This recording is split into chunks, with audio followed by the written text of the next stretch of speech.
Welcome traders.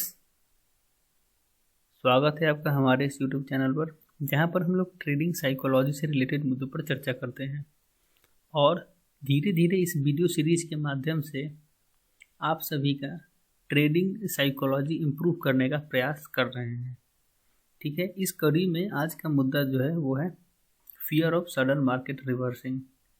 इस topic पर हम लोग बात करेंगे और आप मेरा यकीन मानिए कि इस पूरे वीडियो सीरीज को देखने के बाद आपका साइकोलॉजी ज़रूर से इम्प्रूव हो जाएगा, क्योंकि यहाँ पर बहुत सारे इम्पॉर्टेंट इनसाइड फैक्ट्स यहाँ पर हमने इंक्लूड किए हुए हैं और डेली लाइफ एग्जाम्पल के साथ आपको ये टॉपिक में अच्छे से समझाऊंगा ताकि आप रिलेट कर पाएँ और जब भी कभी आप इस सिचुएशन में फंसे तो आप आसानी से मेरी इन बातों को याद कर उस तरीके के इवेंट से आप बच सकते हैं। तो चलिए शुरू करते हैं। आप वीडियो को पहले देखिए, यानी कि वीडियो को पहले सुनिए, क्योंकि इनमें साइकोलॉजिकल चीज़ों में मेजॉरिटी की जो बात होती है वो सुनने से और उसको इम्प्लीमेंट करने से होती है। यहाँ पर मैं आपको बहुत ज़्यादा विजुअल्स तो नहीं दिखा पाऊँगा, क्योंकि यहाँ सुनने से ही बात बन जाएगी आपकी। ठीक है, इसको मैं ऑडियो बुक के रूप में भी बना सकता था, लेकिन कुछ विजुअल्स ऐसे स्क्रीन पर रहेंगे तो उसमें साइकोलॉजिकल इफेक्ट यहाँ भी पड़ेगा उससे, ताकि आप उन चीज़ों को देख पाएँ, देख सुन पाए। तो चलिए शुरू करते हैं। जब आपके पास सेवरल पोजीशन ओपन हो और सब चीज़ आपके अनुसार चल रहा हो, फिर अचानक कोई नेचुरल डिजास्टर हो जाता है या कोई इंटरेस्ट रेट हाइक हो जाता है और आपका पोजीशन इस मझधार में डूबने लगता है, पोजीशन रेड में दिखने लगता है और आप परेशान हो जाते हैं। जो मैंने स्टोरी सुनाई, ऐसा तो मोस्ट ऑफ द ट्रेडर्स को इस तरह की फीलिंग कभी ना कभी होती ही है कि जब उनका कोई पोजीशन ओपन हो और उनके अपोजिट डायरेक्शंस में कोई इवेंट या कोई घटना हो जाए और उनका पोजीशन यानी कि नुकसान में जाने लगे। वो नुकसान में हेजिंग में भी जा सकता है, आप हेज किए हो और माइनर नुकसान में जाए, या अगर आप नेकेड बाई या सेल किए हुए हैं तो उस समय भी आपको नुकसान हो सकता है। या दूसरा कंडीशन लें कि आपने सोचा कि कल गैप डाउन ओपनिंग होगा और रिवर्स यानी कि और हैवी पुट पोजीशंस बना लिए और मार्केट मूड ओवरनाइट चेंज हो जाता है और हैवी लॉस हो जाता है। आप हेज किए हो तो भी लॉस में जाएगा और पोजीशन आपको लॉस में ही काटना पड़ेगा। तो इस तरह के जो भी इवेंट्स है, यानी कि अचानक से ही इवेंट यानी कि मार्केट का मूड रिवर्स हो जाता है, जिसमें कि आपकी कोई कुछ नहीं चलती, यानी कि आपको उसके बारे में पता भी नहीं है और मार्केट मूड चेंज हो जाता है। आपने यह भी सोचा होगा कि क्या टाइम गैप का डिफरेंस ना रहता तो कितना अच्छा रहता कि इंडिया का मार्केट और यूएस का मार्केट एक ही साथ खुलता या एक ही साथ चलता तो बेस्ट रहता है। या ओवरनाइट जो मूड स्विंग हो जा रहा है मार्केट का, उसके कारण बहुत सारे ट्रेडर्स को नुकसान झेलना पड़ता है और बहुतों को फ़ायदा भी होता है, क्योंकि यहाँ जीरो सम गेम है तो नेट लॉस जितना जिसका भी कुछ जो लॉस होगा वो किसी न किसी का इनकम के रूप में तो जाएगा ही। तो जीरो सम गेम होने के कारण यहाँ लॉस इक्वल टू गेन दोनों बराबर ही है। ठीक है, यहाँ पर हम लोग बात कर रहे हैं कि इवेंट टर्निंग का, कि अचानक से मार्केट मूड रिवर्स हो जाए तो क्या करें। इस तरह का अचानक टर्न और इवेंट का डर हर ट्रेडर को होता है। अगर आपको लगता है कि हमेशा इवेंट टर्न हो जाए, यानी कि आप जैसे पोजीशंस बनाएं और उसके बाद तुरंत पोजीशन अपोजिट हो जाए, यानी कि मार्केट मूड अपोजिट हो जाए, तो इस तरह का जो इवेंट है इसको हर एक ट्रेडर इसमें डरता है, चाहे वो एक्सपीरियंस्ड ट्रेडर हो चाहे नोविस ट्रेडर हो। ठीक है, पर जो एक्सपीरियंस्ड ट्रेडर है उन्हें पता है कि इस तरह के इवेंट में कैसे रिएक्शन देना है, और जो नोविस है यानी कि जो नया नया अभी सीख रहे हैं, डर कर अनयूजुअल एक्शन लेते हैं और मार्केट को कोसते रहते हैं कि जैसे मैंने पोजीशन बनाया तो मुझे ही लॉस हो रहा है वगैरह वगैरह। ठीक है, पर एक चीज़ समझना चाहिए कि इनमें से कोई भी एक्शन आपके हाथ में नहीं है। ठीक है, when you are in market you are always at potential risk. जब आप मार्केट में हैं तो हमेशा एक पोटेंशियल रिस्क पे हैं। जब आप श्योर ही नहीं है तो चिंता किस बात की। जब आपको किसी इवेंट के बारे में पता नहीं है, अचानक से कुछ भी हो जाए तो आप किस बात के लिए श्योर हैं। श्योर ही नहीं है तो उसका टेंशन आप क्यों ले रहे हैं। ऐसा आपको यह सोचना चाहिए कि इवेंट अडेप्टेबल कैसे बना जाए। यानी कि बहुत सारे लोग यही सोचते रहते हैं कि कब कुछ हो जाए, इसका कोई गारंटी नहीं, तो क्या किया जाए। इसको सोचने से अच्छा है कि आप उस बारे में सोचिए कि आप इवेंट अडेप्टेबल कैसे बन जाए। या अपने आप को सिचुएशन के अनुसार कैसे इवॉल्व किया जाए कि इस सिचुएशन में ऐसा करना चाहिए, इस सिचुएशन में इस तरह के स्टेप्स लेने चाहिए। इन चीज़ों के बारे में लोगों को सोचना शुरू करना चाहिए। आपको पता होगा कि डर नेचुरल इंस्टिंक्ट है, यानी कि हर एक व्यक्ति को डर लगता है, चाहे वो प्रोफेशनल ट्रेडर हो तो या नोविस ट्रेडर हो, उन सभी को डर लगता ही है। और जो डर है वो सर्वाइवल के लिए भी ज़रूरी होता है। जब आपको किसी पोटेंशियल हार्म से डर लगता है तब आप लड़ते हैं या भाग जाते हैं, यानी कि आप उससे फाइट करते हैं या भाग जाते हैं। ऐसा हमारा मन सिचुएशन को भाप कर फाइट और फ्ली रिस्पॉन्स देता है, यानी कि आप तो लड़िए या तो भाग जाइए। तो सिचुएशन को पहले मन भाप लेता है कि क्या हम इसे जीत पाएंगे तो उससे फाइट करने की कोशिश करता है, और अगर जीत नहीं पाएगा तो उससे भागने की कोशिश करता है। सेम चीज़ एनिमल्स भी करते हैं जंगल में, या तो आप उससे आप पोटेंशियल कोई हार्म आएगा तो उससे या तो लड़ेंगे या तो भाग जाएंगे। तो माइंड तुरंत सिचुएशन को एनालाइज कर लेता है कि क्या करना चाहिए।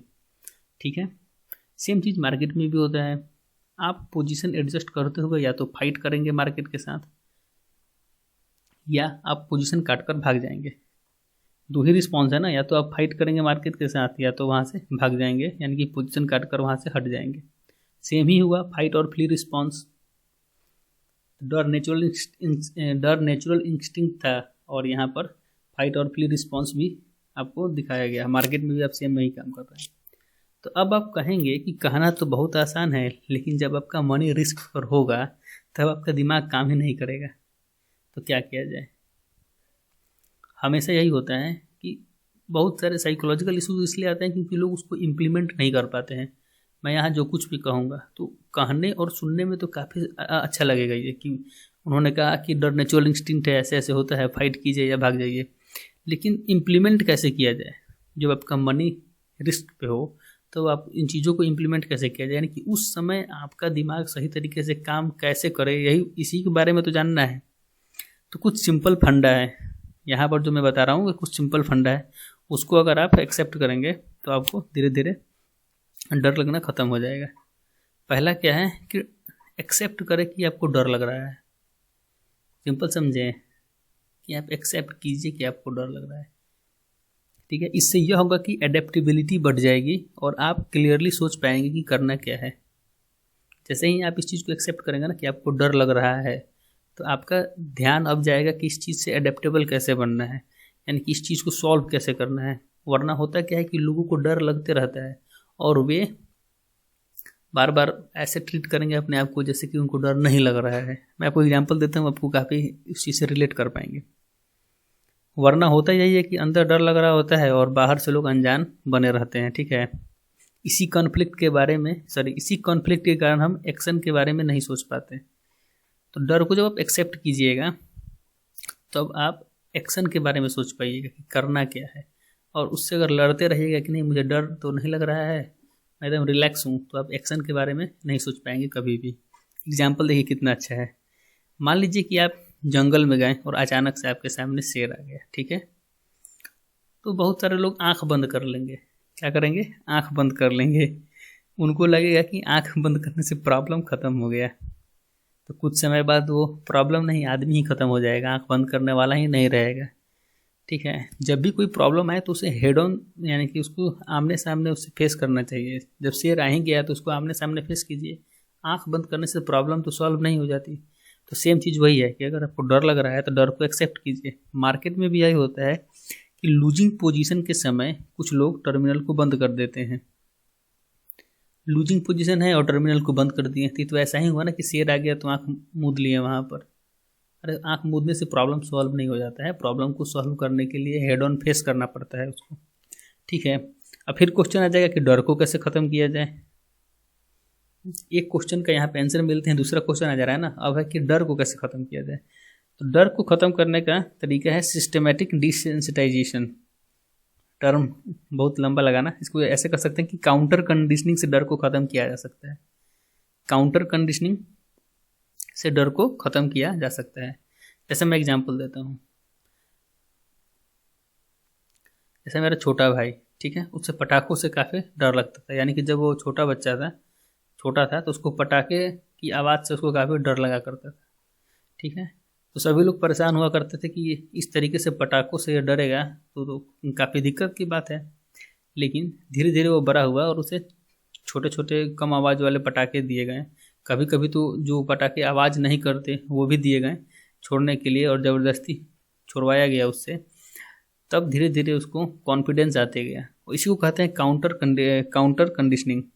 इस काउंटर कंडीशनिंग में होता क्या है कि जिस चीज़ से आपको डर लगता है उस चीज़ को हल्के हल्के धीरे धीरे कैलकुलेटेड रिस्क लेकर के उस चीज़ों को करते रहिए। एक समय बाद आपका उससे डर खत्म हो जाएगा और आपको कोई दिक्कत नहीं आएगी। ठीक है, जैसे कि मुझे हाइट से डर लगता था, लेकिन अब नहीं है। क्यों? क्योंकि जब भी मैं कभी ऊंचे बिल्डिंग्स वगैरह पर चढ़ा करता था तो पहले डर लगता था, लेकिन फिर क्या किया मैंने, कुछ चीज़ों को पकड़ कर झाँकने लगा नीचे की तरफ, उस डर को ख़त्म किया, तब जा कर के अब मुझे डर नहीं लगता है। तो वही है कि सिस्टमेटिक डिसेंसिटाइजेशन इसको किया गया, यानी काउंटर कंडीशनिंग करके उस चीज़ों को, उस प्रॉब्लम को ही ख़त्म कर दिया गया। ठीक है, इसीलिए मैं बार बार कहता हूँ कि जीवन में कोई भी प्रॉब्लम हो, कोई डर हो या किसी प्रकार का फोबिया हो तो उसे सॉल्व कर लें, उसे कैरी मत करें। ठीक है, उसको लगे हाथ सॉल्व कर लें, उसको कभी भी आप कैरी ना कीजिए कोई भी प्रॉब्लम है तो। फिर आप कहेंगे कि फिर ओरिजिनल क्वेश्चन वही बच गया कि ट्रेडिंग से डर को कैसे भगाएं। यानी कि जब भी कोई सडन मार्केट रिवर्स करे तो उस समय आपको डर ना लगना चाहिए। उसके लिए क्या करें? तो पहला तो ये एक्सेप्ट कर लीजिए कि फियर है, यानी कि जो डर है वो नेचुरल है, इसको आपको एक्सेप्ट करना पड़ेगा। आप बार बार कहिए कि हाँ हमें डर लग रहा है, इसमें कौन सी शर्म की बात है, डर लग ही रहा है तो लगेगा ही भाई। एक्सेप्ट कीजिएगा तो आपको 30% वर्क यहीं पे सॉल्व हो जाएगा। आप एक्सेप्ट कीजिएगा तो आप एक्शन के बारे में सोचिएगा कि इस डर को हटाने के लिए क्या एक्शन लेना चाहिए। ठीक है, और initially trade with small quantity. डर आने का एक और कारण यह है कि क्वांटिटी यानी कि पोजीशन साइज लोग बढ़ा करके करते हैं, तब डर आता है। होता क्या है कि मान लीजिए कोई सोच रहा है कि 1000 क्वांटिटी लूँगा तो 10 रुपये प्राइस आगे जाने पर 10,000 का प्रॉफिट हो जाएगा, लेकिन 10 रुपये माइनस जाने में 10,000 का लॉस भी है। इस चीज़ को अगर आप समझ पाएँ और अपने अपोजिट की चीज़ों को पहले ध्यान दें, यानी कि आप जो भी रिस्क लेने जा रहे हैं उस रिस्क के बारे में समझें कि प्रॉफिट तो आपको दिखेगा अच्छा लेकिन लॉस भी होगा अच्छा। तो डबल साइडेड जो भी रिस्क है उस चीज़ को आप समझ जाएंगे तो आपको डर नहीं लगेगा। आप एक्स्ट्रा बर्डन लेंगे तो आपको काफ़ी डर लगने वाला है। ठीक है, तो इनिशियली आप स्मॉल क्वांटिटी से ट्रेड करें। फिर तीसरा है कि प्रोटेक्टिव स्टॉप लॉस लगाएं, otherwise hope brings fear in you. होता क्या है कि बहुत सारे नोविस ट्रेडर नेकेड कॉल या पुट बाइंग करते हैं, यानी कि ऑप्शंस बाइंग करते हैं, या इक्विटी में भी वो लोग बाइंग करते हैं तो बिना स्टॉप लॉस के बाइंग करते हैं। तो होता क्या है कि जब ट्रेड उनके अगेंस्ट जाता है तो उनको कहाँ निकलना है, कहाँ उनका स्टॉप लॉस है वो होता नहीं, और उसके बाद वह उनकी जो ट्रेड है वो उम्मीद पे चली जाती है, और जैसे ही किसी चीज़ में उम्मीद आती है तो डर ऑटोमेटिक आ जाता है। यही बात है कि आप ट्रेड लिए यह सोचकर कि आपको प्रॉफिट होगा, लेकिन उसके बजाय अब होने लगा लॉस। जब आपका लॉस होने लगेगा तब आप भगवान से प्रार्थना करने लगेंगे कि हे भगवान अब इसको पॉजिटिव में ले जाया जाए, लेकिन वैसा तो होगा नहीं, क्योंकि भगवान तो मार्केट को चला नहीं रहे हैं, वो तो यहाँ पर डिमांड और सप्लाई के अनुसार चल रहा है। तो जैसे आपका होप आएगा वहाँ आपका डर शामिल हो जाएगा। तो हमारा इस टॉपिक का मुद्दा यही था कि डर को कैसे ख़त्म किया जाए। तो ऐसे लगाइए, डर भगाइए, सिंपल सा है। ठीक है, जब आपका एसएल हिट हो जाएगा तो आपको उसके बाद चिंता करने की कोई ज़रूरत नहीं होती। क्यों? क्योंकि एसएल हिट हो चुका और मार्केट से आउट हो चुके हैं। अगर स्टॉप लॉस नहीं रहा, एसएल नहीं रहा अगर आपके पास, तो आपका जो प्रॉफिट एंड लॉस है ना वो रोलर कोस्टर राइड रहेगा। आपको कभी प्लस में जाएगा, कभी नेगेटिव जाएगा, कभी बढ़ेगा, कभी घटेगा। तो इस तरीके से आपका जो सेंटीमेंट है वो भी पॉजिटिव नेगेटिव होते रहेगा। आपको ट्रेडिंग प्लान भी रखना है। यहाँ देखिए 5 नंबर पर trading plan must have edge and hedge, दोनों होना चाहिए। यानी कि ट्रेडिंग प्लान अगर जो आप बनाते हैं उसमें आपकी विनिंग प्रोबेबिलिटी ज़्यादा होनी चाहिए। अगर आप उस ट्रेड में जीतने की प्रोबेबिलिटी ज़्यादा है और उसमें हेजिंग किए हुए हैं, यानी कि लॉस भी आप मेंटेन करके चल रहे हैं और विनिंग प्रोबेबिलिटी भी ज़्यादा है, तो आपको डर नहीं लगेगा। कभी डर लगेगा ही नहीं। इस तरीके से आप प्रोटेक्टेड रहेंगे कभी भी। तो ठीक है, 6ठा नंबर जो पॉइंट है उसको याद रखिएगा कि keep your loss in limit and capital preserve. Trader के हाथ में लॉस को ही लिमिट करना उसके हाथ में है मतलब। और अपने कैपिटल को प्रिजर्व कर लीजिए। कैपिटल एक फ्यूल की तरह है, अगर फ्यूल ख़त्म तो फायर ख़त्म। तो यहाँ पर कैपिटल प्रिजर्व रहेगा जब भी, तब आप नेक्स्ट टाइम ट्रेड ले पाएंगे। ठीक है, अगर आप लॉस नहीं करेंगे तो प्रॉफिट में रहेंगे, सिंपल सा बात है। अगर बिग लॉसेस कर देंगे तो आपके प्रॉफिट में से भी चला जाएगा और कैपिटल भी चला जाएगा। इसलिए डर को भगाना है तो अपने लॉस को लिमिटेड रखना है। आप स्मॉल क्वांटिटीज़ में दीजिए ना स्टॉप लॉस, जितना देना है 2,000 2500 का स्टॉप लॉस अगर दे रहे हैं तो 4 बार दीजिएगा। और ऐसा नहीं कि एक ही बार 10,000 का स्टॉप लॉस दे दिए, 10,000 कैपिटल में से ही आप खाली कर दिए हुए, वैसे नहीं करना है। ठीक है, 7 नंबर जो है यहाँ पर, ये सबसे इम्पॉर्टेंट है ये भी, कि आप अगर मार्केट को सुप्रीम आपको मानना है और उसके साथ फाइट नहीं करना है। जो भी आपका लॉस होगा उसको आप फिक्स्ड बिजनेस एक्सपेंस के रूप में आप ट्रीट करें, तो आपको कोई साइकोलॉजिकल इशूज़ नहीं आएंगे। जैसे मान लीजिए कि आज आपका स्टॉप लॉस हिट हो गया लगभग 2200-2500, जिस तरह का आपका रिस्क एपेटाइट है उस तरीके का, यानी कि 30 पॉइंट्स का मान लीजिए आपका स्टॉप लॉस आज हिट हो गया। आप समझिए कि 30 पॉइंट का जो स्टॉप लॉस था आपका फिक्स्ड बिजनेस एक्सपेंस था। मान लीजिए कि आप बिजली का बिल पे किए हैं, मान लीजिए कि आज आपने फर्नीचर खरीदा हुआ है, मान लीजिए कि आपने कोई जो आपने किसी को हायर किया था उसको फी पे किया, या किसी चीज़ के लिए सर्विस चार्ज दिया।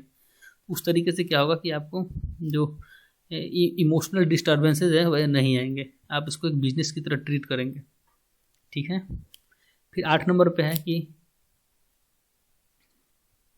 8 नंबर यहाँ पे है कि you don't have control over any event and market movement.